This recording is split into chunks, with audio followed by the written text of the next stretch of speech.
kepada Pak Samuel, waktu dan tempat saya persilahkan. Oh, Shalom Pak Samuel. Shalom Pak Shalom. Samuel. Shalom Pak Waduh, Samuel. Shalom Pak luar Sam. biasa. Aduh, kangennya. Kaget. Iya. Ini Nah, Opa Sam kemarin cerita sama aku keren banget. Baru kembali dari perjalanan misi selama beberapa hari di pulau-pulau. Jadi jangan bilang karena usia, justru karena semakin usia makin masuk ke dalam pelosokan kayaknya sih. Gitu. Iya, kemarin ke Nias. Ini Niasnya yang ke dalam ya, Pak Sam ya. Hah? Dari Iya. Niasnya ke dalam kan ya? Iya, ke dalam, ke Nias, ke daerah-daerahnya, Nias Selatan, Nias Barat, Nias Utara. Itu cuma survei pengen tahu sejauh mana pengetahuan firman mereka. Itu kan kantong Kristen. Iya. Tapi kehidupan mereka malah lebih kacau daripada ini. Jadi ya, kelihatannya aja bagus. Terus yang luar biasa lagi, kita rupanya selama ini seminar itu kan selalu dikasih contoh lah aja pembicara dari Jakarta, dari Medan atau dari luar negeri. Nah, mereka tuh kalau ngundang hamba-hamba Tuhan hadir itu mereka tuh suka ngasih uang gitu loh Pak. Oh. Sehingga mereka tuh orientasinya uang. Jadi bukan kamu mau dengar firman, dia bukannya mau dengar.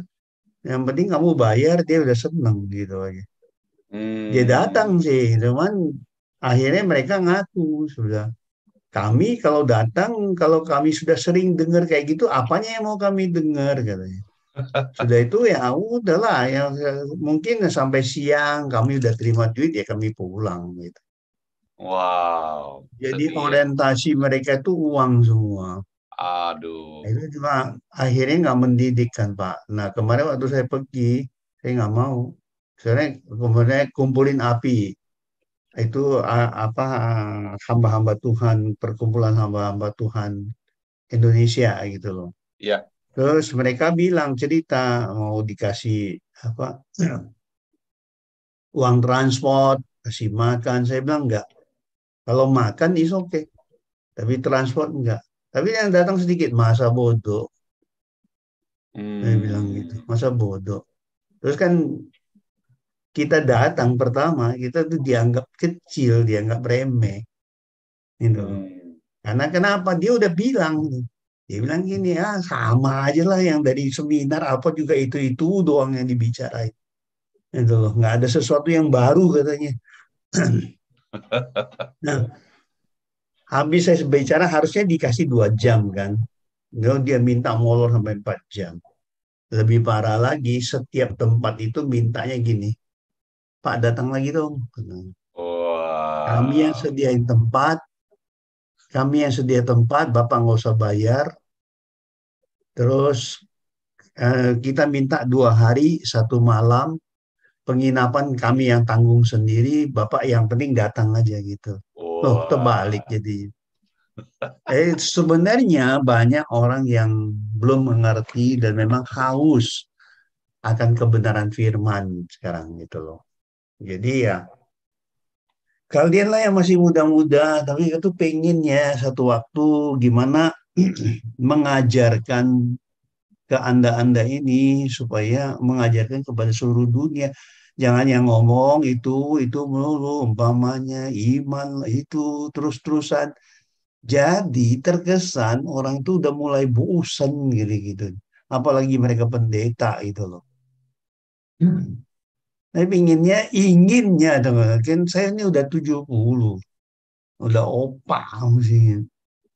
Sebenarnya saya juga udah nggak suka tampil Pak, jujur aja.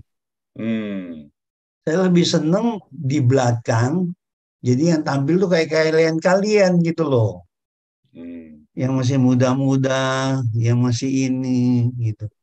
Kan juga lagi lebih enak dari saya nggak bisa jadi pendeta umpamanya nih ya. Saya udah tua, tapi saya pakainya keren. Saya pakainya kayak anak muda, saya nggak mau tuh. Kayak gitu tuh. Kalau udah perutnya udah buncit, udah susah kurusin, mau ngapain gitu-gitu. Udah, itu harus dikasih ke yang muda-muda gitu ya. Ini saya ngomong sih ceplos-ceplosan ya. Ya, Masalahnya gini, kita harus aman Pak. akui satu dua hal kita harus ini. Sudah nggak layak kamu kayak model-model saya ini umpamanya tampil terus-terusan udah enggak. Kecuali khusus mengajarkan how to teach-nya gitu loh, how to teach-nya gimana gitu loh. Itu yang paling penting kalau menurut saya sih. Terus saya terus menyediakan bahan-bahannya, ya enggak. Kan saya karena sering nulis, ada satu dua hal yang tiap hari saya bisa dapatkan. Ada yang tidak kita sangka. Salah satu contoh lah. Kemarin saya lagi nulis. Mungkin kalian tahu ya, mungkin kalian tahu ada kalimat gini bahwa 1 Korintus 3 ayat 16 atau 1 Korintus 6 ayat 19 itu bilang ini loh, bahwa tubuhmu itu bait Allah. Iya kan? Padahal kita nggak punya dasar teologi yang kuat, kita hanya halusinasi gitu. Ayatnya ada, tapi untuk membuktikan itu benar, itu gimana caranya? Nah, puji Tuhan kemarin saya lagi nulis-nulis, iya ya, dasarnya ada sebenarnya. Itu dari mana? Dari perjanjian lama sudah ada. Itu luar biasa sebenarnya. Kan kita sering ngomong nih, kenapa sih Anda yang seorang percaya adalah bahwa tubuhmu adalah bait Allah? Iya kan Pak? Sering kita dengar kan yang kayak gitu loh. Nah, itu Ya Pak. teologinya gimana gitu loh. Nah, itu lain kali ya kita bicara itu. Hari ini kita akan bicara tentang bagaimana hidup sehat secara Alkitab. Itu, Wow. gitu kan gitu ya. Ini udah Hidup banyak yang mau sehat nanya secara. nih Mas Em. Oh, nggak apa-apa. Itu ada kok. Saya punya data. Malam ini saya kasih Wah, PowerPoint-nya. luar Nanti saya biasa. kirim ke Bapak nanti. Wah, terima Bagi-bagiin kasih aja. banyak Pak. Heeh. Cuman memang kalau namanya PowerPoint nggak lengkap.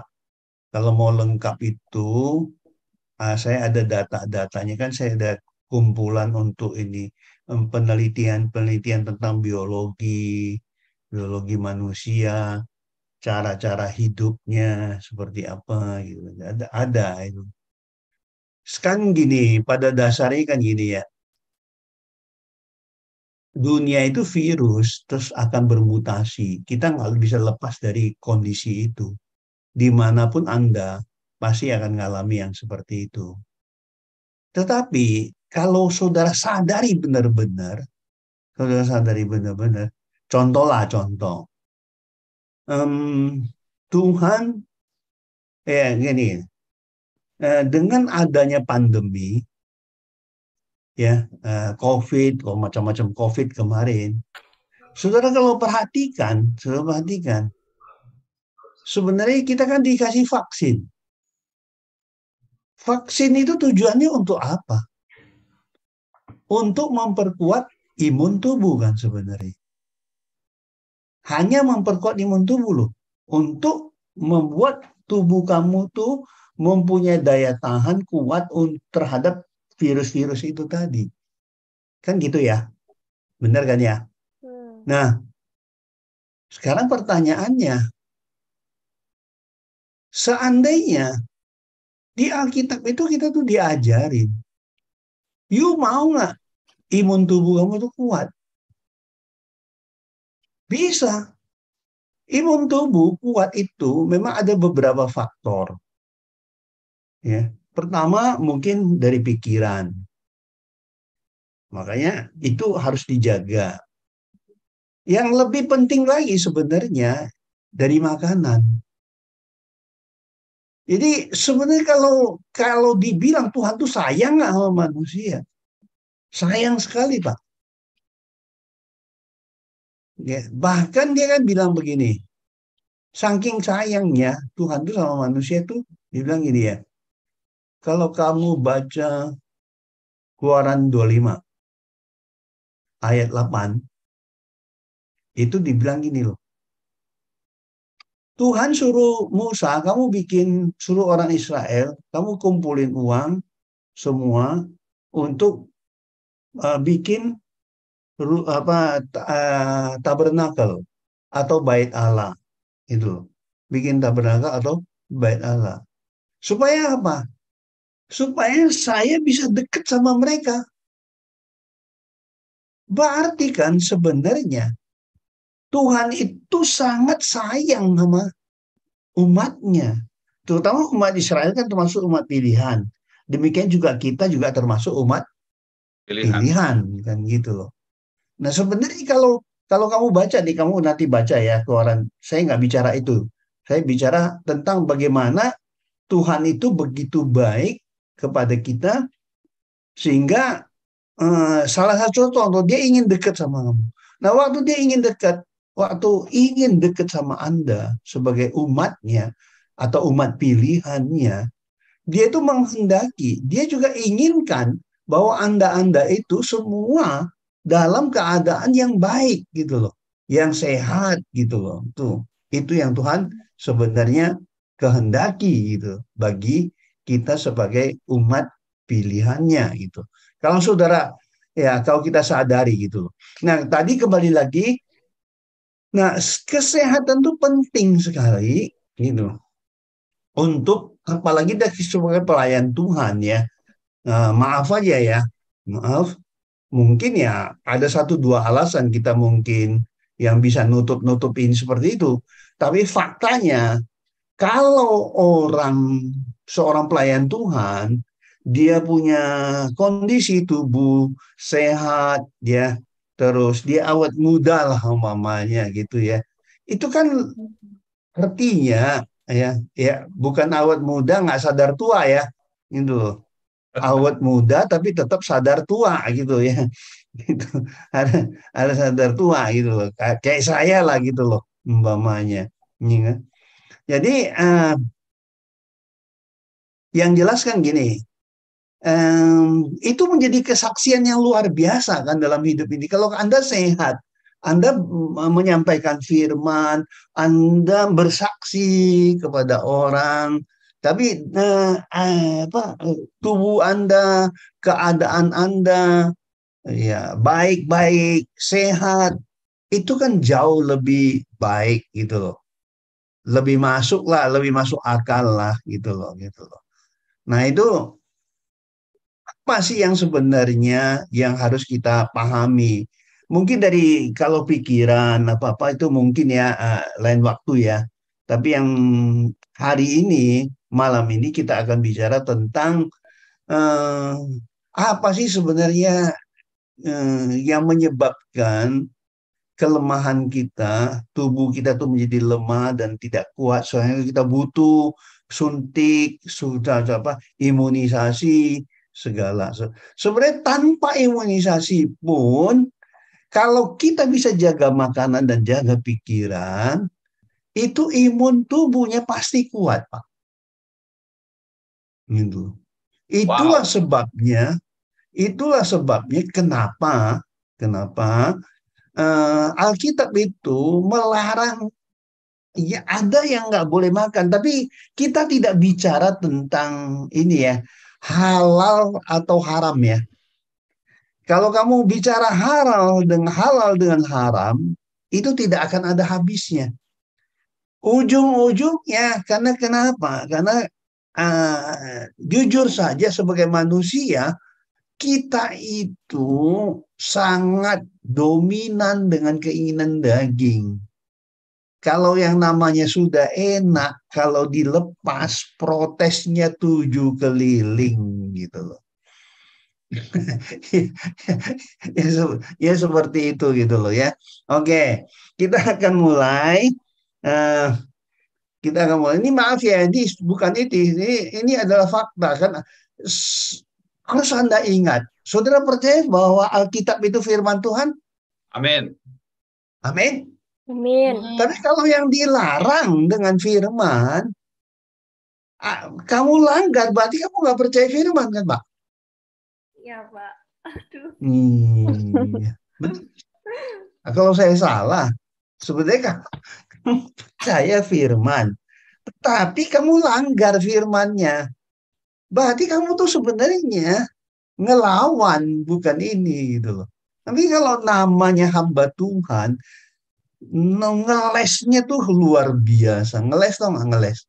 Bisa apa ini? Alasan. Ngelesnya luar biasa. Karena hanya memuaskan keinginan daging dia gitu loh. Ya. Oke, saya akan share, saya izin share ya. Coba kita perhatikan. Ini lumayan banyak. Kalau nggak itu, nanti saya kirim ke Pak Martin ya. Terima kasih Ini banyak, Pak Dokter Gembala. Sam. Nah, Terima kasih banyak, Dokter Sam. ya oke.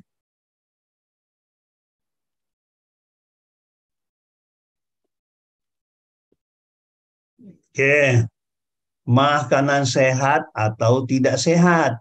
Ya. Iya. Biblical healthy living ya. Jadi ini bagian daripada apa biblical healthy living, termasuk pikiran sebenarnya Pak. Satu gitu loh. Termasuk pikiran sebenarnya. Oke, suara saya kedengaran nggak? Kedengaran, Pak. Aman, Pak. Kedengarannya. Soalnya tadi ada yang suaranya kecil, nanti besar, kecil, besar. Apa takutnya kayak gitu. Tergantung sinyal kan sebenarnya. Oke. Pertama, ya, larangan makan lemak. Kalau yang ini, ya, maaf ya, kalau yang ini nih, menurut saya sih lebih banyak orang sudah mulai mengetahui, menyadari. Sebenarnya makan lemak ini akibatnya memang banyak sekali. Sebenarnya dari tahun 80-an lah, tahun 1000 penemuan sih tahun 60-an, tahun 70-an gitu loh. Baru dikemukakan bahwa makan lemak itu bahaya ya. Namun harus ingat satu sadar yang harus kita pahami, ya kan? Kan Alkitab nulis dulu, Pak. Ya, saudara-saudara harus ingat loh, Alkitab tuh nulis dulu, baru pengetahuan menemukannya bahwa makan lemak itu akibatnya kolesterol dan macam-macam lah ya. Ya, nanti kita akan bahas, akan ada kita akan lihat resikonya. Firman Tuhan katakan kepada orang ini segala lemak dari lembu, domba ataupun janganlah kamu makan. Lemak bangkai atau lemak binatang mati diterkam boleh dipergunakan. Perhatikan ya, ini jangan salah tafsir nih. Ini suka pendeta ini ya. Suka ini ambil ayat ini, lemak bangkai dan lemak binatang yang mati diterkam boleh dipergunakan, tapi bukan dimakan untuk segala keperluan. Tetapi jangan sekali-kali kamu memakannya. Itu kalau buat mesin, buat oli, silakan lah ya. Tapi kalau buat ngoles atau apa ya nggak apa-apa. Tapi kalau untuk buat tanaman ya silakan gitu loh ya. Tapi kalau buat dimakan jangan. Karena setiap orang yang memakan lemak dari hewan yang dipergunakan untuk mempersembahkan korban api-apian bagi Tuhan, nyawa orang yang memakan itu haruslah dilenyapkan dari antara bangsanya. Sebenarnya kalimat ini cukup kasar ya. Kasar aja udah nggak takut, apalagi lembut. Ya, kasar aja nih udah nggak takut. Tapi memang kan sekarang logikanya kan gini. Coba Anda makan steak juga, makan sate juga. Kalau ada lemaknya pasti enak, betul? Betul, Pak. Iya, makanya kalau ada lemaknya pasti enak gitu. Ini justru ya kalau kita mau sadari Tuhan itu justru memberikan kita bukan di tubuh kamu rasa enak terus kamu belain habis-habisan gitu loh. Bukan itu. Enggak, karena itu ya dibelain habis-habisan. Karena apa? Hanya untuk memuaskan keinginan daging. Tinggal dibalik-balik kan itu perjanjian lama katanya. Nggak berlaku. Hah, gimana? Emang perjanjian baru ada tulis tentang makanan? Nggak ada. Paling-paling yang di Kisah Rasul 10. Padahal tujuannya bukan ngomong makanan padahal. Itu dicaplok sebagai kayak ngomong makanan. Petrus yang dikasih lihat loh, yang binatang ini, binatang itu tuh nggak? Kan ada tuh di Kisah Rasul 10. Padahal tujuannya itu mau mengatakan orang yang makan-makan itu kan, jadi keluarga Cornelius itu kan bukan orang Yahudi, ya. Tapi gimana? Sama hamba-hamba Tuhan dibalikin. Oh itu boleh tuh. Tuhan suruh Petrus makan katanya. Waduh. Itu yang benar-benar kacau itu sebenarnya. Bukan itu maksudnya gitu loh. Ya. Bukan itu. Jadi Alkitab itu ditafsir menurut perutnya aja gitu loh. Menurut isi keinginan perutnya aja jadi gitu loh. Ya. Nah, saya lanjut ya biar cepat ya. Kamu lihat ya, waspada bahaya lemak jenuh untuk tubuh. Seperti lemak jenuh, seperti daging, keju. Daging ini yang ada campur lemak yang bahaya. Kalau daging merahnya yang nggak ada lemak, itu nggak apa-apa. Hati-hati, daging juga kadang-kadang ada campur lemaknya. Ya. Keju, makanan yang mengandung susu lainnya, mengonsumsi makanan yang mengandung lemak, ya, jenuh akan meningkatkan kadar kolesterol dalam darah. Berdasarkan The American Journal of Clinical Nutrition, asupan lemak jenuh telah dikaitkan dengan peningkatan risiko penyakit kardiovaskuler. Dan efek ini diperkirakan dimediasi terutama oleh peningkatan konsentrasi kolesterol LDL gitu. Ya. Itu ini gambarannya. Tapi ini ya enggak itu apa? Kita enggak bicara haram apa halal gitu ya. Ada hal-hal yang dilarang, ada hal-hal yang boleh. Kerugian dari lemak jenuh bagi kesehatan tubuh dapat menghambat penyerapan beberapa vitamin A, B, C, D, K, yang merusak sel otak, memperburuk kondisi penderita, menghambat penyebaran, ya. Sebentar, baterai gua habis.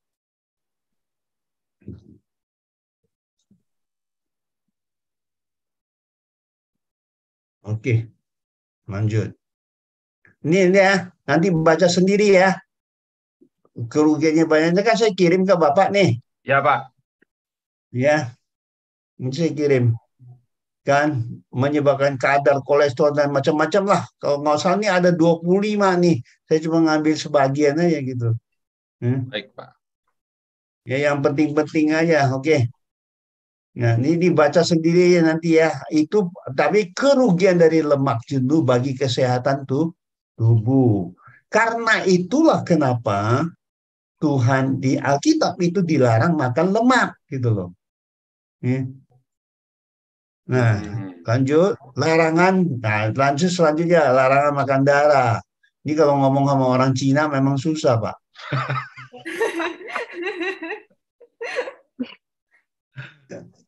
Yang tinggal di Bali tuh Pak Sam ya, yang tinggal di Bali kan Iya. terkenal tuh lawar apa. Iya. Orang, coba kamu perhatikan ya, larangan makan darah. Demikian juga janganlah kamu memakan darah apapun di segala tempat kediamanmu, baik darah burung atau darah hewan lah semuanya ya. Setiap, ini katanya perhatiin tuh ya, setiap orang yang memakan darah apapun, nyawa orang itu haruslah dilenyapkan dari antara bangsanya. Padahal ngomongnya keras loh Pak. Kalau saya ngelihat ya, kalau kamu makan resikonya itu tinggi banget. Tapi susah kan ya. Orang Chinese memang suka. Cufung masak apa? Cufung masak bubur gitu. Iya. Bikin bubur gitu. Waduh, indah banget udah. Babi itu kan. Itu kan kayak gitu-gitu. Tapi memang nggak boleh. Alasannya kenapa? Ya. Alasannya itu sebenarnya cukup. Kalau di Alkitab memang tidak dijelaskan efek daripada makan darah itu seperti apa gitu loh. Dan kenapanya itu tidak. Tetapi lebih kepada bahwa mengatakan bahwa darah itu adalah nyawa gitu. Kalau saudara buka di Imamat 17 atau di Kejadian 9 ya, itu saudara akan temukan kenapa Tuhan bilang jangan makan darah itu karena darah itu dianggap nyawa, bagian daripada nyawa gitu ya. Karena tanpa darah nggak ada nyawa gitu loh. Namun kalau saudara mau tahu, ya, ini ya, kalau saudara mau tahu ya yang ini ya makan darah. Sebenarnya gini ya, contoh yang paling gampang ya, yang paling gampang ya. Satu ilustrasi yang benar-benar paling gampang secara ilmiah ya. Kita lihat cara ilmiah ya. Saya kasih contoh gini. Dulu mungkin kalau dibilang dokter itu malpraktek dari dulu ya malpraktek. Sekarang saya mau tanya Anda, kalau Anda pergi periksa ke dokter atau ke rumah sakit, ya, yang diambil sampel apanya? Darah kan? Ya, Dari darah itu kan ketahuan orang ini kena virus apa, kena penyakit apa, benar? benar. Benar ya? Iya, Pak. Itu kalau manusia kalau sakit dia masih tahu nih sakitnya sini dia masih tahu, ya kan? Nah sekarang ya berarti kan begini, berartinya gini, artinya kalau suatu penyakit menyerang suatu makhluk hidup yang punya darah, yang pertama kena itu adalah darahnya, benar nggak sih? Ya, Karena yang diperiksa kan darahnya, periksa bukan darah yang dulu lain secara gitu. rutin. Ya. Ya. Ya. Jadi ini satu yang paling gampang ya. Selain ngomong itu nyawa, tapi ada hal yang lebih penting yang bisa kita pahami lebih singkat dan lebih gampang adalah gini. Pertama, atau makhluk hidup yang punya darah, kalau kena penyakit pertama tercemar itu adalah darahnya. Sekarang kalau binatang nih, dia kena penyakit, dia bisa ngomong nggak ya? Gue lagi sakit nih, kamu jangan potong. Kan nggak begitu kan ya? Iya, Pak. Iya kan? Tapi dia lagi sakit umpamanya. Berarti darahnya udah kotor kan Pak? Darahnya itu tercemar kan? Tercemar virus Ya. kan? Iya kan Pak? Ya. Nah sekarang kita nggak tahu binatang itu sakit apa enggak. Iya kan bukan begitu Pak? Itu serem loh kalau kamu ngelihat itunya efeknya dari penyakit itu langsung tercemar ke darah, virusnya itu otomatis makanya penyakit dia apa? Ginjal kah atau apa kek? Itu otomatis virus yang ada di dalam itu yang ada di darahnya itu luar biasa loh Pak. Sedangkan kita nggak pernah tahu kalau kita makan daging, kamu nggak pernah tanya kan, dia tuh sakit apa nggak? Motong ayam aja nggak pernah tanya, apalagi tukang jualan. Sapi yang sakit pun dipotong. Nah, tadi nyari duit, ya nggak heran. Ayam sakit juga dipotong kalau perlu supaya dia nggak rugi kan, gitu loh. Nah sekarang seandainya darah binatang itu kamu makan, kamu sendiri nggak tahu dia sudah sakit atau tercemar apa enggak. Sekarang kamu makan darah itu resikonya tinggi nggak sih sebenarnya? Banget resikonya. Nah, tergantung kamu masuk akal apa enggak, terserah di situ gitu loh. Gitu loh. Ini kan fakta, ini adalah fakta ilmiah, ya ilmu kedokteran, ya kan? Ya kan? Dulu ya enggak ya mungkin, tapi zaman sekarang waktu diperiksa, ya. Nah binatang tidak mungkin. Gue lagi sakit nih, kamu jangan potong enggak. Sih kalau mau potong ya potong semua, ya enggak. Terus kita makan darahnya, berarti kita makan apa? Penyakit kan, betul nggak sih Pak? Ya terserah lah penilaiannya di mana. Kalau mau makan juga itu urusan situ. Bagi saya sih enggak ini. Nah, kita jaga itu loh. Kita nggak mau. Ya.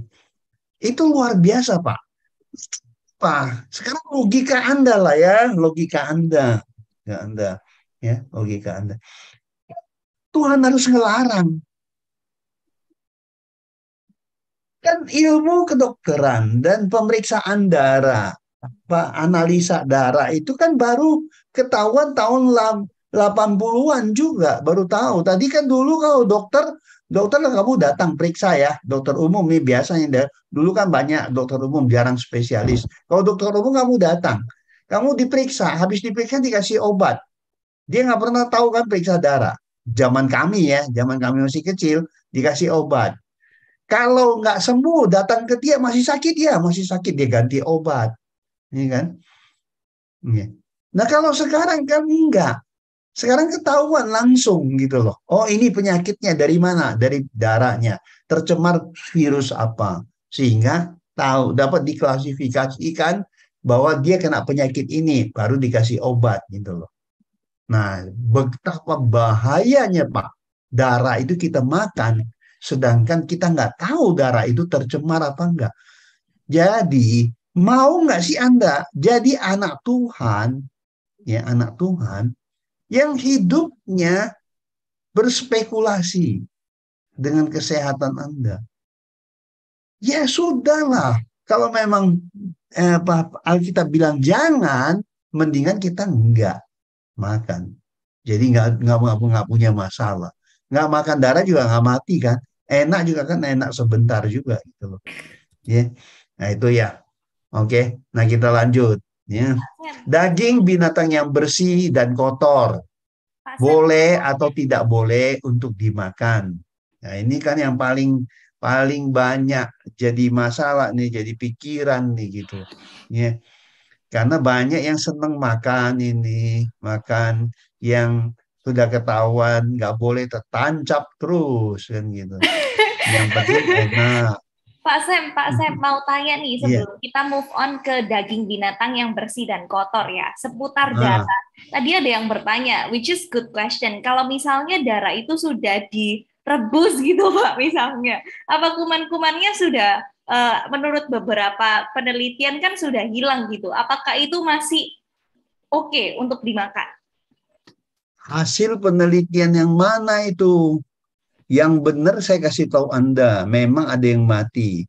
Tapi ada yang tidak mati di 170 derajat Celcius. Oke. Nah, ada pertanyaan selanjutnya Pak Sam. Tapi kan juga ada nih misal kepercayaan bahwa darah ular itu bisa membuat kita sehat. Atau kepercayaan-kepercayaan yang dengan darah itu bisa jadi remedy gitu. Nah, kalau seperti ini gimana Pak?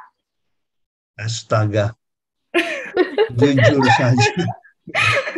Jujur saja. Orang bilang anak tikus, tau nggak?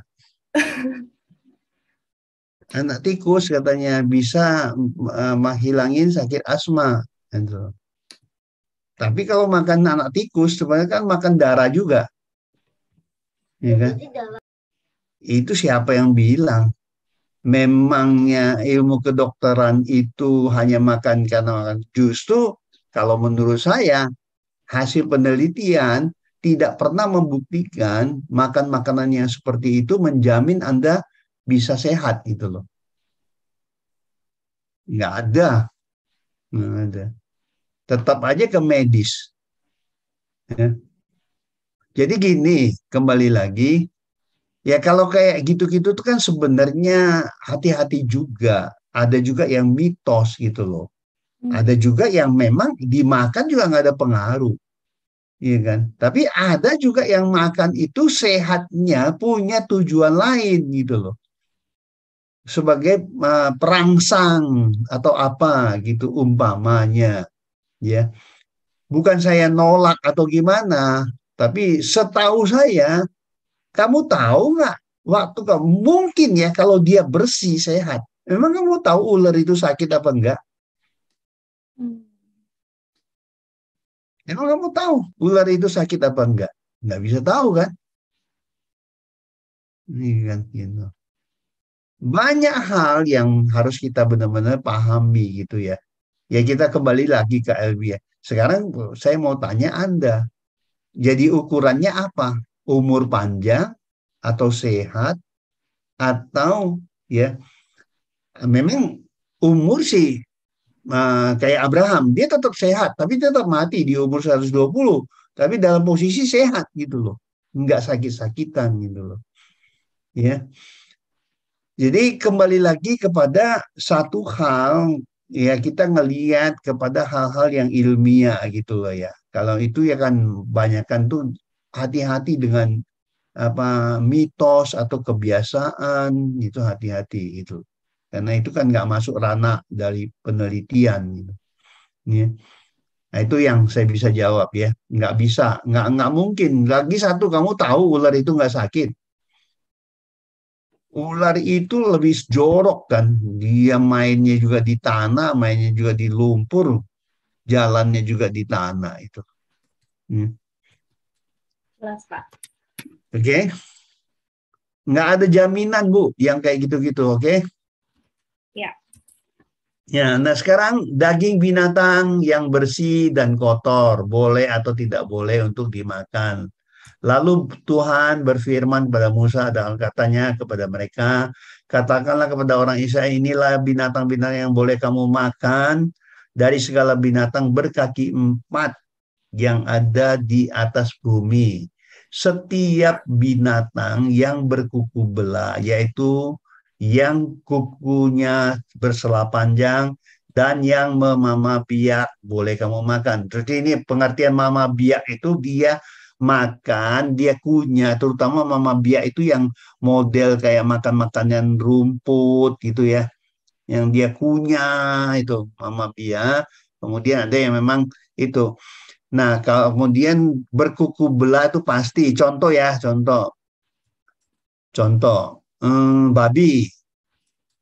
Babi, dia kuku belah, dia berkuku belah, tapi dia tidak mama biak. Nah, itu ada. Coba kita lihat slide selanjutnya. Kita lihat slide selanjutnya nih. Jenis binatang golongan ruminansia, yaitu sapi, kerbau, kambing, domba, dan rusa. Hewan ini pencernaannya melalui atau memiliki 4 lambung, sehingga memungkinkan daging jenis binatang memiliki tingkat kebersihan yang baik untuk dikonsumsi. Klasifikasi yang ditulis dalam Alkitab itu 3.500 tahun yang lalu. Melalui penelitian dan pengamatan terbukti bahwa firman Tuhan dalam Alkitab itu sangat relevan sampai sekarang. Terus kita lihat, kita buktikan ya. Kita buktikan. Daging dari hewan binatang yang tidak boleh dimakan, contohnya. Tetapi inilah yang tidak boleh kamu makan dari yang memama biak atau yang dari yang berkuku belah. Unta, ya itu beda ya. Kita nggak boleh karena memang memama biak tetapi tidak kuku belah. Nanti kita akan lihat alasannya. Juga pelanduk karena memang memama biak tetapi tidak berkuku belah. Ya di sini ditulis haram kan ya. Di sini kan tulis haram nih. Gitu. Tapi kalau bahasa aslinya itu ditulis lo tahir. Lo tahir itu artinya tidak bersih. Oke? Kalau di sini kan ditulis haram. Kalau haram ini udah bicara tentang ini. Tapi kalau bahasa aslinya ditulis lo tahir. Lo tahir itu artinya tidak bersih. Ya. Ini juga haram-haram. Demikian juga babi hutan karena memang berkuku belah, yaitu kukunya bersela panjang tetapi tidak mama biak. Haram itu baginya, gitu ya. Bagimu, daging binatang itu janganlah kamu makan. Perhatikan nih, daging binatang-binatang itu janganlah kamu makan dan bangkainya janganlah kamu sentuh. Haram, itu lo tahir, semua itu bagimu. Tahu nggak? Bangkainya itu kalau gini ya, saya kasih tahu ya. Saya kasih tahu ya. Kalau pencernaannya yang tidak sehat, daging itu tidak boleh makan. Dia kalau mati, pembusukannya itu jauh lebih cepat daripada yang berkuku belah, yang bersih gitu loh. Ya. Buktinya, bukti dari pengamatan ya, bukti dari pengamatan. Kita lanjut ya. Kembali pada hal yang menjadi pertanyaan kita semua, mengapa ada juga daging dari binatang yang dilarang Tuhan melalui firman dalam Alkitab seperti yang dinyatakan di atas? Untuk mengetahui dengan jelas, tidak harus melihat dari penelitian-penelitian tentang hewan binatang yang disebutkan dalam ayat-ayat tersebut. Dengan demikian kita dapat mengerti mengapa daging-daging tersebut dilarang untuk dikonsumsi.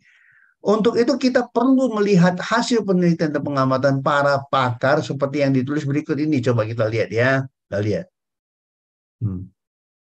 Kelinci, perhatikan ya. Kan tadi kelinci nggak boleh kan? Kita ambil satu inilah ya. Sebenarnya banyak sih. Itu bisa kita tanggap, kita beli. Kelinci mempunyai sifat kopropagi, yaitu memakan feses yang sudah dikeluarkan. Ngerti nggak maksudnya? Mengerti, Pak. Mengerti kan? Makan kotoran yang dia sudah buang ya. Feses ini berwarna hijau muda dan lembek. Hal ini terjadi karena konstruksi saluran pencernaannya sehingga memungkinkan kelinci untuk memanfaatkan secara penuh pencernaannya bakteri yang di saluran bagian bawah, atau yaitu mengkonversi protein asal hijauan menjadi protein bakteri yang berkualitas tinggi, mensintesis vitamin B dan memecah selulosa sebenarnya serat menjadi energi yang berguna. Kelinci memiliki sistem pencernaan yang amat rumit dan mereka tidak dapat mencerna semua makanan dengan cara yang sama baiknya. Jadi dia nggak bisa mencerna makanan sempurna, artinya makanan yang dia makan itu dia nggak bisa cerna. Sebagai contoh, mereka dapat mencerna fruktosa, zat gula pada buah-buahan dengan sangat baik. Namun kemampuan untuk mencerna gula jenis lain sangat rendah. Karena permen dan kue-kue manis dapat membuat kelinci menjadi sangat sakit. Hal ini disebabkan karena gula dan zat-zat makanan yang tidak dapat dicerna oleh usus halus kelinci akan menumpuk di sesum dan memancing bertambahnya bakteri produsen racun yang menyebabkan banyak penyakit pada kelinci itu loh. Itu bahayanya luar biasa sebenarnya. Gitu. Ya, tapi kalau kamu mau makan, ini tunggu ya. Saya tidak bicara haram dan halal atau boleh apa tidak. Ya. Tapi karena kalau kamu mau makan, gue nggak mau paksa dan juga nggak mau nahan, iya kan? Itu tetap ada di free will Anda, oke? Ini. Nah, kita lihat lagi babi. Ini ya, ini saya kasih ini. Ya. Dari mulut, terus ini pencernaannya cuma begini doang. Beda dengan sapi. Sapi itu bisa 4 kali proses baru sampai ke pembuangan gitu loh. Itu kelemahannya di situ. Gitu. Lanjut, coba kita perhatikan rongga mulut. Ini udah cerita babi semua lah ya. Nanti baca sendiri deh, oke? Nanti ini ya. Ini masih cerita babi. Ya. Usus halus, ini masih cerita babi. Nah, ini babi pankreasnya semua dibuktikan ya, dibuktikan ke ininya. Nah, usus besarnya, anusnya, ya, ini. Ya. Nanti kamu baca sendiri ya, sayang. Kalau nanti buang-buang waktu gitu loh. Ya.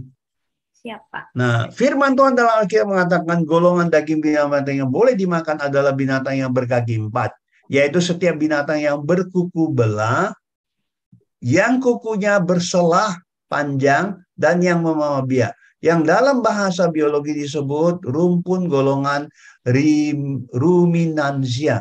Jenisnya adalah kerbau, sapi, domba, kambing, rusa, dan lain-lain. Dan terbukti bahwa jenis binatang ini memiliki sistem pencernaan yang lebih bersih karena harus melewati 4 kali proses yang hasilnya masuk ke usus halus dan kemudian membentuk darah dari tubuh binatang tersebut. Dan sisa yang kotor dari sistem pencernaan dikeluarkan lewat anus. Kalau yang tadi dibilang ya perbedaan yang paling menjolok, ya saya jelaskan secara gamblang aja. Yang paling membedakan itu kalau memang dia salah satu nih dia mama bia tapi dia nggak kuku belah, atau dia kuku belah dia nggak mama bia. Sistem pencernaan binatang-binatang yang demikian itu biasanya hanya melalui 2 kali lambung, ya, hanya mengalami 2 kali, maksimal itu 2,5 dan 3 kali. Kalau nggak salah unta itu 3 kali. Namun hasil penelitian mengatakan itu juga tidak bersih gitu loh. Ya. Kembali lagi itu semua ada alasannya, bukan nggak ada alasannya. Ya. Nah sekarang kamu kalau kamu lihat ya, agungnya firman Tuhan itu, luar biasanya firman Tuhan itu, dari mana? Saya mau tanya Anda.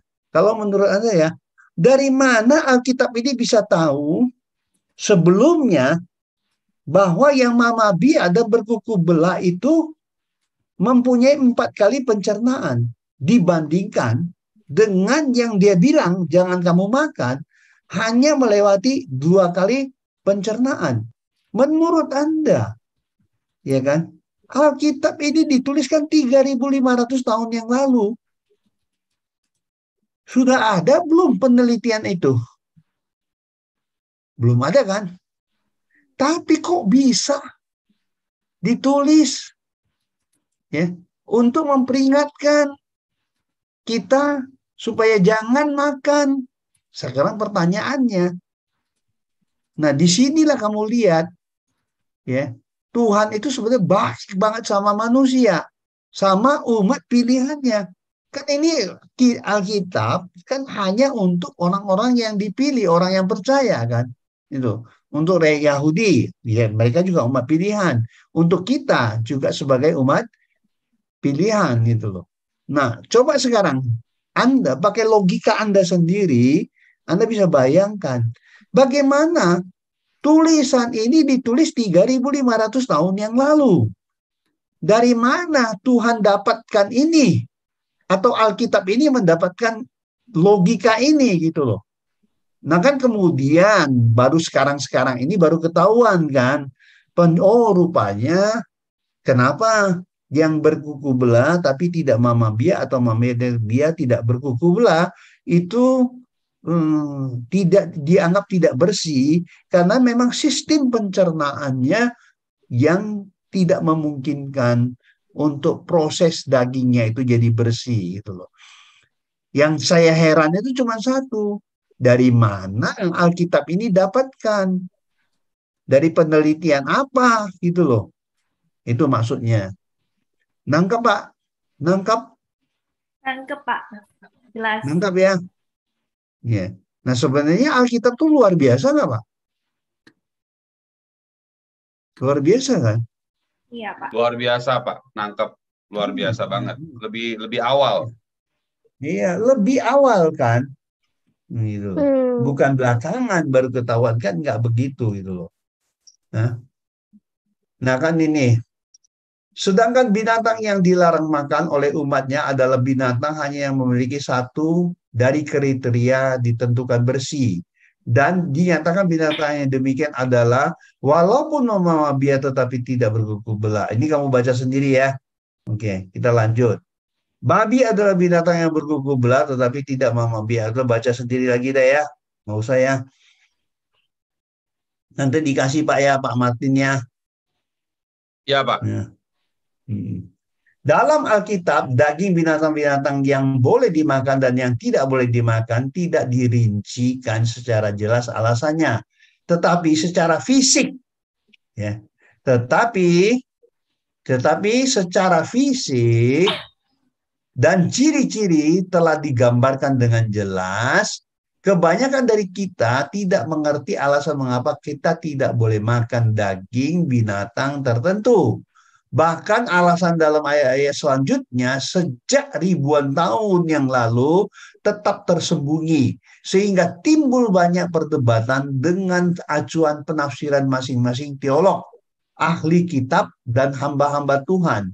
Puji syukur pada Tuhan melalui pengetahuan, penelitian, dan pengamatan tentang pencernaan yang ditulis dalam artikel dan jurnal, kita dapat melihat kesinkronan antara pernyataan Alkitab, pernyataan Allah melalui Alkitab yang mulanya merupakan teka-teki, namun sekarang dapat dibukakan bahwa maksud Allah yang begitu baik pada umatnya agar tidak sembarangan mengonsumsi makanan yang tidak sehat.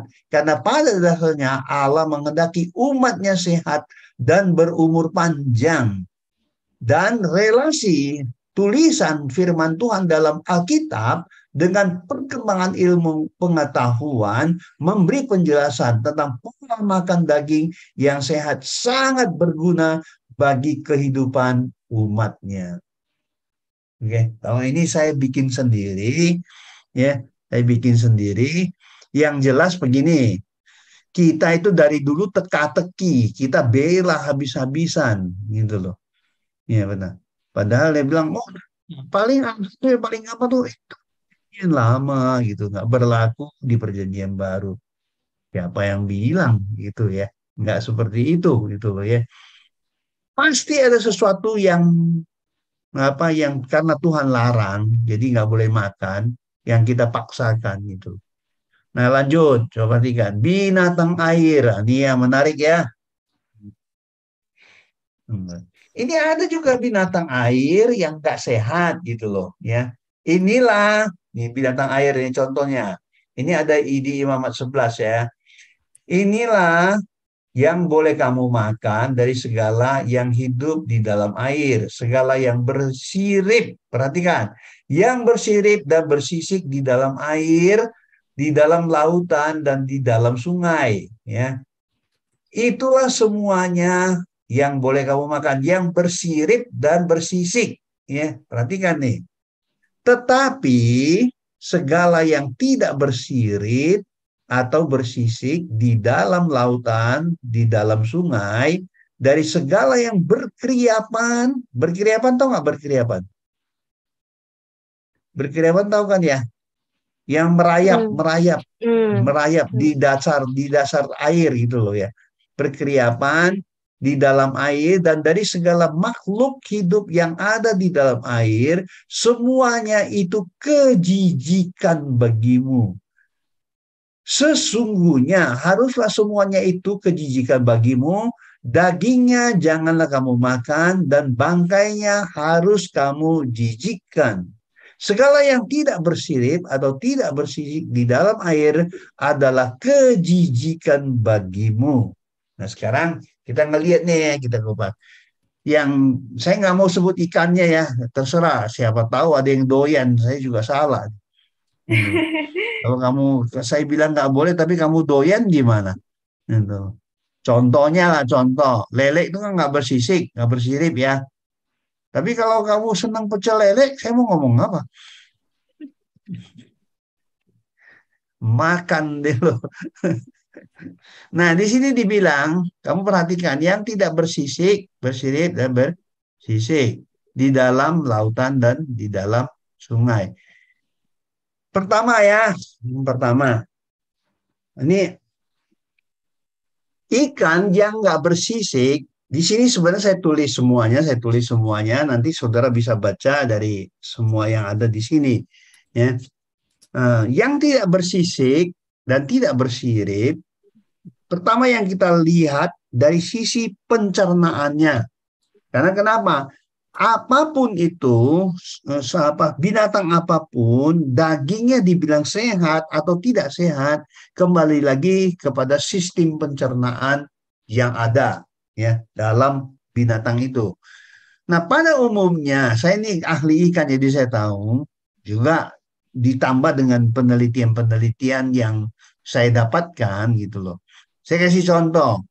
kamu bisa search di Google atau dicari di IPB ya, tentang ikan yang nggak bersisik. Kamu tahu kan ikan yang nggak bersisik? Saya kasih contoh lah, lele lah umpamanya, belut umpamanya, ya nggak bersisik. Itu yang enak-enak kan ya, enak-enak kan ya. Nah, kalau kamu lihat orang ternak belut, kamu pasti tahu deh. Pasti kamu nggak berani makan. Tapi kalau orang kamu juga ngelihat orang kampung ternak lele, kamu juga nggak bakal berani makan lele. Gitu aja, Pak. Ya. Yang pasti begini, yang pasti. Kenapa dibilang dagingnya itu tidak sehat? Karena sistem pencernaan, kalau yang bersisik dan bersirip, contohnya yang bersisik, bersirip, contohnya ikan laut, ikan darat lah, ikan tawar ya, umpamanya ikan mas, ikan nila, itu kan semua bersisik ya, ikan apa gurami, ikan bersisik kan Pak ya, semuanya. Itu mereka punya usus itu, panjang usus mereka, kalau umpamanya nih, ikan itu panjangnya 30 cm, usus yang ada di dalam perutnya itu kalau kamu buka, kamu tarik, kamu ukur ke tubuhnya, itu kalau tubuhnya 30 cm, ususnya itu bisa sampai di atas 60 bahkan 90 cm. Usus panjangnya ususnya itu, ya. Tetapi ikan yang tidak bersisik itu kalau saudara buka perutnya terus apa ususnya kamu tarik, dia hanya sepanjang tubuhnya. Kalau ikannya 30 cm, panjang ususnya juga 30 cm. Nah, ini normalnya mestinya dia menghasilkan daging yang tidak sehat. Karena kenapa? Proses pembentukan, proses pencernaan yang di dalam ikan itu kita bisa ngelihat hanya satu usus yang panjang gitu loh. Jadi makin panjang usus itu, makin prosesnya itu makin bersih gitu loh. Ini terbukti loh ya. Ini hasil penelitian nih, bukan ini. Kalau saudara bisa baca di search di Google juga pasti ada kok. Saya yakin zaman sekarang tuh pasti ada. Yang nggak bersisik, pendek ususnya, hanya sepanjang tubuh. Tetapi kalau yang bersisik, itu dia bisa 2 kali tubuh, bahkan bisa 3 kali tubuh. Kalau yang bersisik. Okay. Itu dari sisi kesehatan, kebersihan dari proses pencernaannya. Ya. Nah, kedua, ini hasil penelitian. Saya ada artikelnya. Ada jurnalnya juga. Saudara kalau tahu, di air itu ada 60 sampai 100 spesies jamur yang tidak bisa dibunuh dengan 170 derajat Celcius. Saudara tahu nggak? Air mendidih, minyak goreng yang mendidih itu berapa derajat Celcius? Ada yang tahu? Nanti kalau nggak mau tahu, nanti beli alat termometer, kamu tes, harus tahu sebenarnya. Ya. Itu kalau minyak yang mendidih itu 110 biasanya, dia sudah mendidih. Air juga 100, 110. Cuman kalau kamu umpamanya wadahnya kamu tutup, ya itu dia nyala terus maunya tuh kamu tutup nih, itu maksimal cuma 120 derajat Celcius. Itu sudah mendidih, udah panas Pak. Kalau disiram ke kita sih sudah melepuh orang bilang gitu loh. Kalau siram ke kita gitu loh. Ya, itu 110 sampai 120. Nah, virus dan jamur ini tidak mati di 170 derajat Celcius. Jadi saya kasih contoh, kalau ikan yang nggak bersisik, nih ya, ikan bersisik itu dia rentan sekali kena jamur, gampang diserang oleh jamur dari luar, dari air tadi.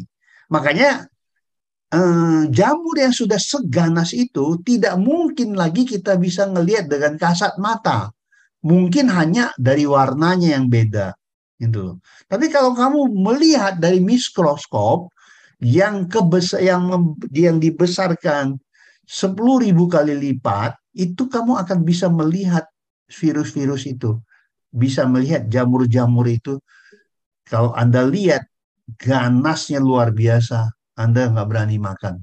Pasti. Nah, kalau kita ngelihat ikan yang tidak bersisik, itu kalau jamur itu nempel ke tubuhnya, jamur itu tidak akan keluar lagi dari tubuh si ikan. Kenapa? Karena si jamur ini dia dapat makanan. Sehingga dia tetap nempel di tubuh sang ikan gitu loh. Beda dengan yang bersisik.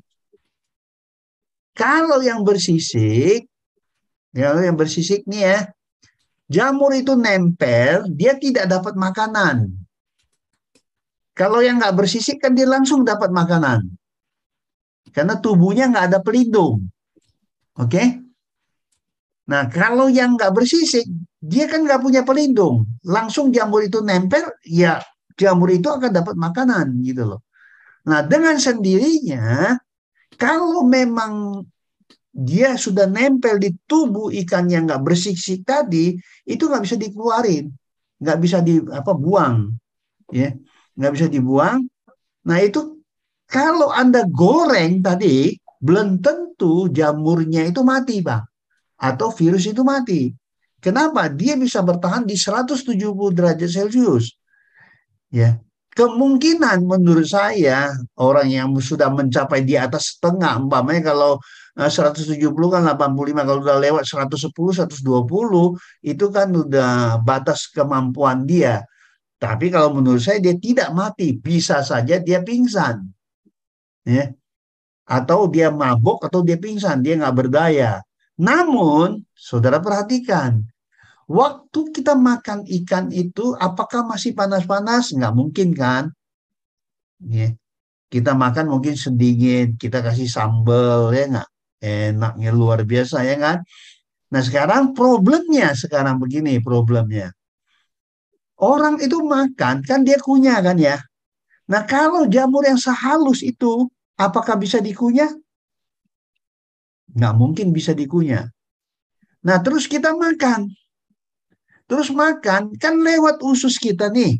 Makanan itu, daging-daging ikan tadi itu kan lewatin usus kita. Waktu dia lewat usus kita, saya mau tanya Anda, apakah usus Anda bersisik? Enggak, Pak. Nggak ada kan, nggak ada bersisik. Ya kan? Tak bisa nggak? Waktu dia lewat di usus Anda, dia nyangkut, terus dia berkembang di usus Anda. Bisa, Pak. Bisa. Makanya itulah kenapa sakitnya itu nggak langsung. Berapa lama kemudian baru ketahuan ada usus, ada kanker usus, ada sakit usus. Itu dari mana sumbernya? Nah, terserah ya. Habis dengar ini kamu mau makan ya silakan. Kan kita nggak ngelarang gitu. Ya. Ingat, kalau kamu sudah kena yang seperti itu, otomatis imun tubuh kamu tuh dropnya minta ampun. Ya, itu dropnya habis-habisan. Gitu. Makanya saya bilang, tanpa vaksin pun Anda bisa kalau dengan makanan-makanan yang sehat. Amin. Benar. Amin. Ini semua saya tulis di sini nanti ya. Logikanya tadi itu bukan kita ngarang nih, kita nggak ngarang. Namun kan kita nih lucu nih sekarang ya, nggak bersisik. Nah sekarang kalau kamu contohnya ya, itu baru ikan nih ya. Dari segala yang berkeriapan di dalam air. Dari segala makhluk hidup yang ada di dalam air, semuanya itu kejijikan. Apa yang berkeriapan di dalam air?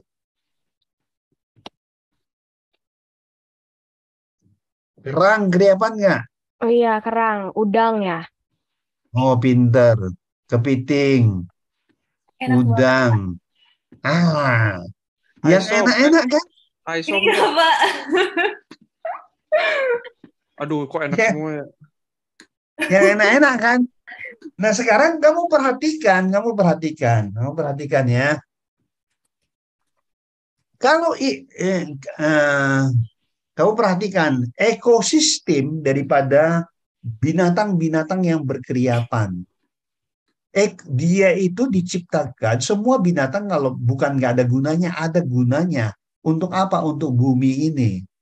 Nah, kalau yang berkeriapan itu memang berguna untuk ekosistem di laut. Saya kasih contoh. Di laut itu ada orang yang membuang merkuri, buang besi. Itu kan racun semua, Pak. Ya kan? Racun-racun pabrik gitu. Ada kan yang dipakai kapal terus dibuang. Anda bisa bayangkan, ada laut yang tercemar berapa bulan. Tapi setelah berapa bulan itu dia bisa bersih lagi.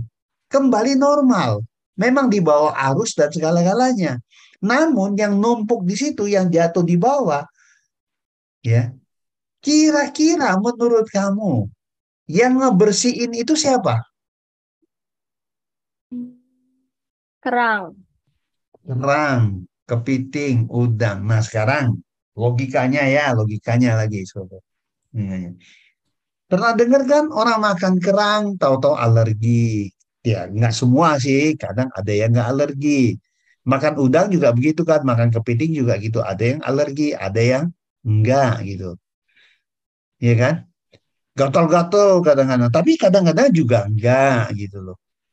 Nah, kenapa bisa seperti itu? Karena kan gini, saya kasih contoh ya. Kalau dia lagi makan racun, dia habis makan racun, ya, dia makan racun, dia makan merkuri, dia makan besi, gitu kan ya. Terus habis dia makan, mungkin dia belum kan pencernaannya jelek. Karena pencernaannya itu jelek, dia itu karena di sini kamu bisa lihat nanti ya cara-cara pencernaannya juga saya tulis di situ, ya. Karena pencernaannya jelek, dia tidak mungkin tubuhnya itu bisa bersih. Akibatnya kotor. Karena itulah waktu dia makan merkuri, makan besi dan makan racun dimakan oleh manusia. Jadi manusia makan racun-racun tersebut. Kalau dia makannya merkuri, dia makannya besi, ya, dia nggak mati, tapi tubuhnya itu udah tercemar. Nah, waktu kita makan, berarti kecemaran dari tubuhnya, dari dagingnya itu pindah ke Anda. Kalau dia makan merkuri, makan besi, berarti kalau kamu makan dia, menurut kamu yang Superman itu siapa? Yang Superman-nya itu siapa sebenarnya? Manusianya kan? Iya, Itu. Pak. Nah, itu. Ya. Jadi bukan tidak ada alasan. Di sini juga saya tulis kok semua. Semua saya tulis tentang sama dengan binatang darat. Ini semua dijelasin. Yang bersih tadi udah dijelasin yang ini ya. Yang ini herbivora ikan, herbivora ini sama yang bersisik dan tidak bersisik. Ini tetap ya. Nanti kamu akan lihat di bentuk usus ikan golongan ini panjangnya berliku-liku dan dindingnya tipis. Contoh ikan herbivora yaitu ikan tawes, ikan nila, ikan bandeng gitu umpamanya. Ya. Nah, kemudian karnivora ikan golongan ini masih ini ikan ya, omnivora. Terus kemudian dari makalah ini diambil kesimpulan bahwa proses pencernaan ikan sangat tergantung pada makanan dan panjangnya proses melalui usus yang dimiliki ikan-ikan tersebut. Oke. Nah, lanjut kita lihat. Kiranya dengan makalah ilmiah tersebut dapat memberi relasi yang jelas alasan firman Tuhan dalam Alkitab. Ini alasan firman Tuhan dalam Alkitab mengatakan bahwa jenis binatang yang boleh dimakan adalah jenis herbivora dan omnivora, yaitu ikan yang bersisik dan bersisik. Melihat pada jenis makanan yang dikonsumsi ikan tersebut memang termasuk tidak sehat. Demikian juga proses pencernaan dengan usus yang panjang akan menghasilkan daging yang baik. Sedangkan yang dilarang atau yang menjadi kejijikan adalah ikan yang tidak bersirip atau yang tidak bersisik. Golongan ini adalah belut, lele, patin, ya, dan lainnya, termasuk golongan karnivora. Selain karena makanan yang dikonsumsi ikan jenis karnivora adalah bahan seperti bangkai hewan yang memang dilarang baik di darat maupun di laut, sisi pencernaan ikan karnivora khususnya jauh lebih pendek, yaitu hanya sepanjang tubuhnya, sehingga proses pencernaannya kurang bersih, tidak sempurna. Inilah yang disebut kejijikan. Oke, lanjut. Dari penjelasan terus di atas memberi pengertian pada kita bahwa apa yang dinyatakan firman Tuhan dalam Alkitab tentang makanan ikan yang tidak bersisik merupakan kejijikan bagi umatnya, Imamat 11, adalah suatu kebenaran yang dapat dibuktikan melalui penelitian dan pengamatan ilmu pengetahuan. Itu masih ikannya. Binatang-binatang berkeriapan. Ini kerang ya. Nanti baca sendiri, oke? Ya, Pak. Iya, Pak. Ya. Siapa yang garis besarnya saya tadi sudah jelaskan gitu loh. Nah, kalau bisa tolonglah kamu juga memberikan ke orang lain gitu loh. Supaya dengan demikian Anda juga mengajarkan gitu. Tapi usahakanlah jangan kamu ngajar orang, kamu makan tapi gitu. Ketawa. Saya deh pasti awet muda, pasti sehat, ya, imun tubuhnya pasti kuat, umurmu juga pasti panjang. Ya. Kamu juga enggak bakal cepet tua. Tetap muda terus, Tuhan berkati. Ya.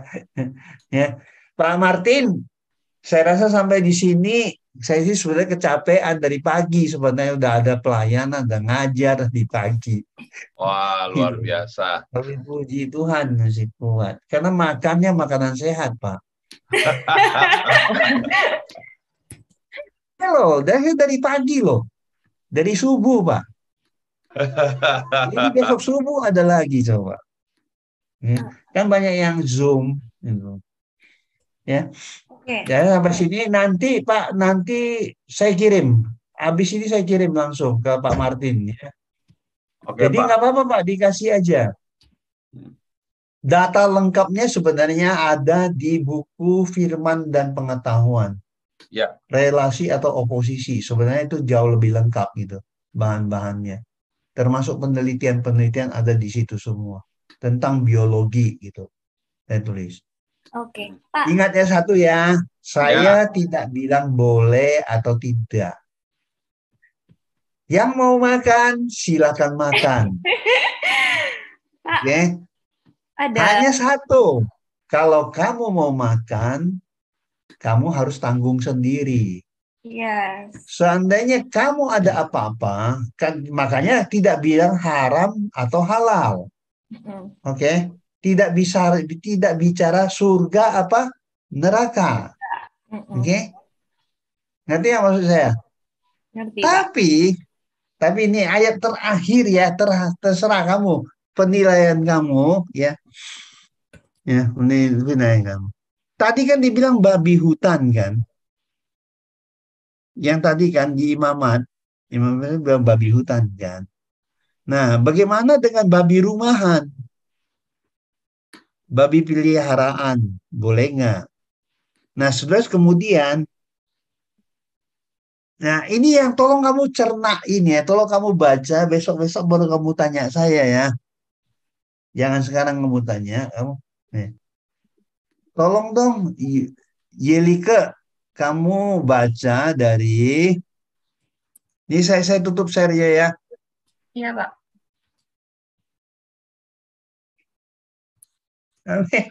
Oke, thank you Pak Sam, benar-benar ini kayak mencerahkan sekali. Banyak yang benar-benar clear out. Semoga kayak kita juga bisa benar-benar ingat dan juga menerapkan ya, bukan cuma mendengar dan Iya, mengetahui kayak gitu. iya. Mungkin sebelum kita tutup juga aku mau ngerangkum sedikit dari apa yang kita sudah pelajari hari ini. Jadi benar-benar banyak banget yang kita juga diajarin untuk bahwa tubuh kita ini tubuh yang miliknya Kristus, sehingga kita juga harus hidup dengan sehat dan juga semaksimal mungkin kayak gitu. Tadi juga Iya. kita sudah bahas banyak banget hewan-hewan ataupun ya micin bahkan apa yang sehat dan tidak sehat juga. Dan itu sebenarnya semuanya sudah tertulis di Alkitab dan juga waktu setelah beribu-ribu tahun kemudian juga saintis juga approve kayak gitu. Jadi mungkin kayak nanti daftar list, complete list hewan-hewan yang terlarang dan tidak terlarang mungkin akan di-share ke grup ya.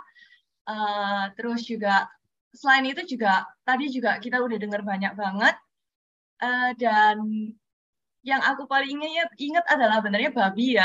Soalnya kayak banyak banget yang masih makan babi tapi ternyata harus dikurangi, mulai perlahan dikurangi. Dan I think kayak apa yang di-share hari ini juga benar-benar relevan ke misi kita, yaitu yang kayak kita mau apa yang di-share walaupun sesuai dengan Alkitab yang ditulis dengan sangat-sangat lama dari perjanjian lama, tapi ternyata juga relevan untuk kehidupan kita sekarang, bahkan untuk kedepannya juga. Semoga kayak apa yang di-share sama Pak Samuel juga bisa benar-benar jadi menjawab kebutuhan kita masing-masing, apalagi kita sudah di zaman pandemi yang banyak virusnya. Oke. Untuk closing, aku mau undang Sis Elita untuk closing the prayer dan juga Pastor Martin untuk doa berkat. Yes, thank you ya Lika. Teman-teman, kita sama-sama bersatu hati, kita berdoa ya. Bapak, thank you Tuhan, kami percaya bahwa Engkau Allah yang pikirannya jauh melampaui pikiran kami. Mungkin seringkali kami salah mengerti apa yang jadi pikirannya Tuhan, apa yang jadi maksudnya Tuhan. Tapi kami hari ini diteguhkan kembali Tuhan, bahwa Engkau Allah yang memiliki banyak sekali maksud baik atas kehidupan kami. Amin. Bapak, ampuni kami kalau kadang-kadang kami bilang kami percaya firman. Amin, kami bilang dengan keras. Tapi pada nyatanya seringkali kami juga melanggar dan kami melawan. Ampuni kami ya Bapak, tapi kami minta Tuhan, biarlah Engkau Allah yang boleh memampukan kami, membantu kami Tuhan, untuk kami boleh memutuskan untuk tidak kompromi, dan kami boleh menerima Injil yang sepenuhnya, bukan Injil yang mediocre aja. Bapak, thank you juga buat Pak Sam, yang hari ini udah bagiin banyak banget, Tuhan yang boleh terus lindungi keluarganya selama masa pandemi, dan Pak Sam juga, Tuhan yang boleh tambah-tambahin hikmat dan kekuatan, biarin sukacita Tuhan, itu boleh menjadi kekuatan Pak Sam di hari ini. Amin. Thank you Bapak. Di dalam nama Yesus kami berdoa. Mari kita boleh angkat tangan kita, berkat daripada Allah Bapa, cinta kasih oleh Tuhan Yesus Kristus, dan persekutuan dalam Roh Kudus penyertai kita semua dari hari ini sampai selama-lamanya. Jadilah berkat dimanapun kita berada. Di dalam nama Yesus kita terima berkat ini, sama-sama kita katakan amin. Amin. Terima kasih banyak Pak Sam. Thank you Pak Sam for today. Thank you. Hai BCC Family. Hope you are blessed dengan firman Tuhan yang telah dibagikan. Remember, the Bible said, berbahagialah orang yang mendengarkan dan mentaati firman Allah. So together, let's try to put today's word of God into practice. Oh, dan aku encourage kita untuk boleh sama-sama follow BCC's Instagram and subscribe to our YouTube account, supaya kita boleh terus sama-sama diperlengkapi dan bertumbuh untuk menjadi semakin serupa Kristus. Bagi teman-teman yang membutuhkan dukungan doa, konseling, atau komunitas untuk bertumbuh, you are very welcome to DM us on Instagram atau juga bisa email pada alamat yang tertera. See you soon ya BCC Family. God bless.